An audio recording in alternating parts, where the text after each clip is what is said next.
before I knew it, I didn't know who I was.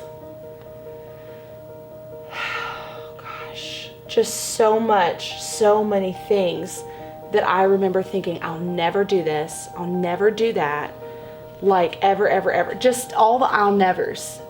And then no quicker than we found out I was pregnant, I was in the ER being told I was having a miscarriage. And that was like, probably like rock bottom for me. I was kind of in that mindset, like, I'm following Jesus now, like, hardships won't happen, just kind of in an innocent way. And my 8th grade year, my grandmother, who was also my best friend, passed really unexpectedly.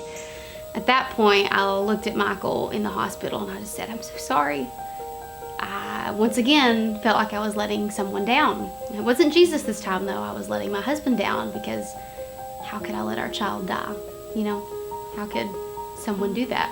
I just felt a lot like I've had to, at points, just really fit into a mold that someone else had for me, where I really just need to make everyone else comfortable.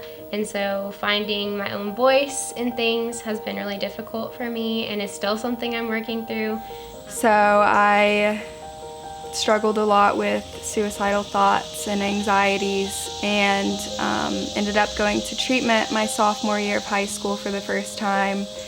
And I remember thinking, this has got to stop, this has got to stop, this has got to stop.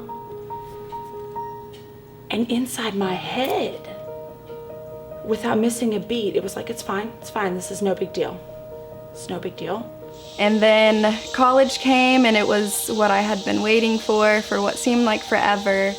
And I ended up relapsing really bad in my eating disorder. And then soon thereafter it was, wow, you're disgusting.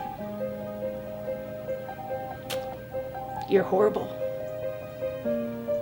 You did that. You can never tell anybody. You can never tell God.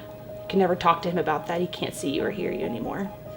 Really, finding my identity and sticking to that, and just being confident in that, and just knowing that God, has certain things for me to do, and so just listening to him instead of listening to the world and what others tell me.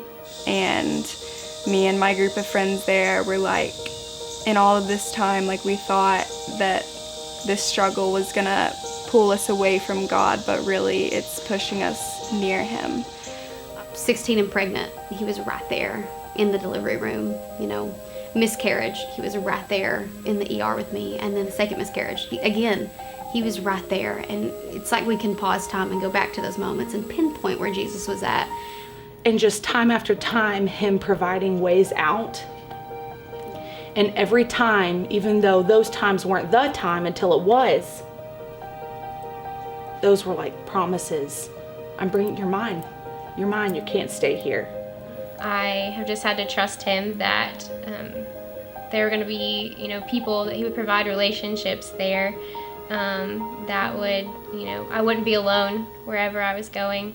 And it's like, the truth is, when the promise is kept, it's so much bigger and better than we could have ever have orchestrated or been the architect of.